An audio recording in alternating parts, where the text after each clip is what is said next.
qu'autrui. Ce phénomène est loin d'être isolé, car il touche de nombreux adolescents. Explorer la philosophie peut offrir des éclaircissements cruciaux sur les questions existentielles, permettant ainsi de transcender le sentiment d'absurde. Cela élargit nos perspectives et enrichit notre compréhension de nous-mêmes. S'accrocher à une identité rigide peut engendrer des souffrances inutiles. En réalisant la fluidité de notre existence, nous pouvons relâcher ce poids écrasant que nous nous imposons. La pression sociale d'atteindre une authenticité peut générer stress et difficultés, souvent en raison des attentes irréalistes qui nous entourent. Cela peut conduire à des échecs émotionnels significatifs dans nos vies. L'authenticité est fréquemment perçue comme un impératif moral, où être fidèle à soi-même devient une nécessité éthique, renforçant l'importance de la vérité personnelle. Cela soulève des réflexions profondes sur notre identité et notre définition de soi. L'illusion d'une essence fixe génère de la souffrance, car nous avons tendance à croire en un moi statique, alors que tout est en perpétuelle évolution.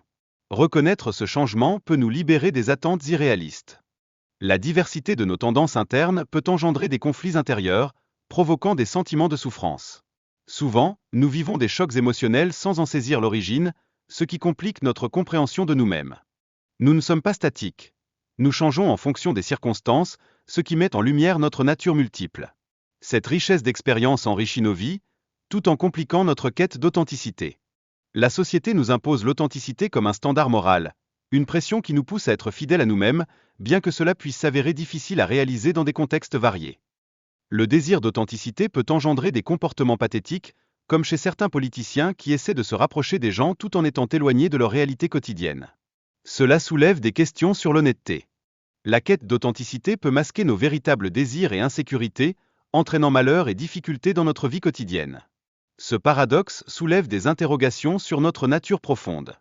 Se libérer de cette pression sociale pour être authentique est crucial, car cela conduit à une acceptation plus grande de notre complexité intérieure et nous offre une liberté d'être soi-même.